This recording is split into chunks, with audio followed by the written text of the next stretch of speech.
एक डॉक्टर बहुत तेजी से हॉस्पिटल में घुसा। उसे किसी एक्सीडेंट के मामले में इमरजेंसी में बुलाया गया था। अंदर घुसते ही उसने देखा कि जिस लड़के का एक्सीडेंट हुआ है उसका परिवार वाले बहुत बेसब्री से इंतजार कर रहे थे। डॉक्टर को देखते ही लड़के की फादर बोलते हैं, आप लोग ड्यूटी ठीक से क्यों नहीं करते?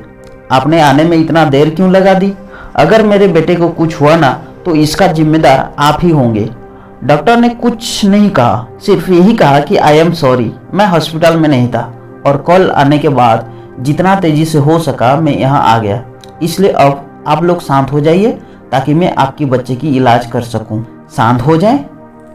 लड़के की फादर गुस्से में बोले, क्या इस समय आपका बेटा होता तो क्या आप शांत रहते? ये फालतू की बकवास ना आप किसी और को सुनाइएगा। अगर किसी की लापरवाही की वजह से आपका बेटा मर जाए तो आप क्या करेंगे?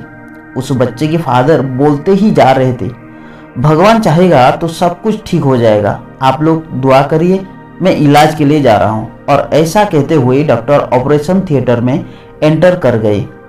बाहर लड़के की पापा अभी भी बुदबुदा रहे थे। सलाह देना आसान होता है, जिस पर बीतती है ना वही जानता है। करीब 1.5 घंटे बाद डॉक्टर बाहर निकले और मुस्कुराते हुए बोलते, भगवान का शुक्र है, अब आपका बेटा खतरों से बाहर है।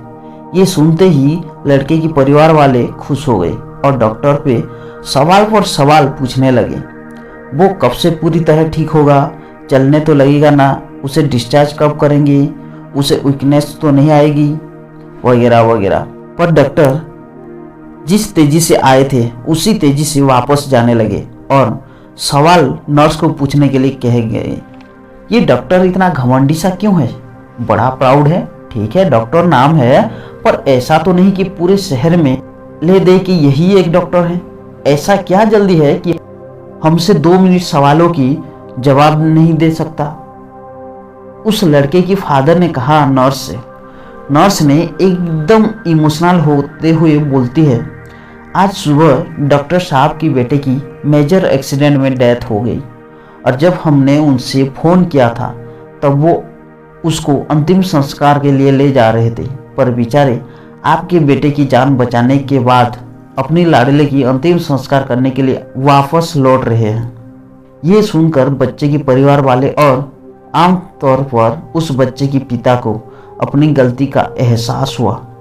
कई बार हम किसी सिचुएशन के बारे में अच्छी तरह से जाने बिना ही उस पर रिएक्ट कर देते हैं, अपनी जजमेंट पास कर देते हैं, पर हमें चाहिए कि हम खुद पर कंट्रोल रखें और पूरी सिचुएशन को समझे बिना नेगेटिव प्रतिक्रिया ना दें।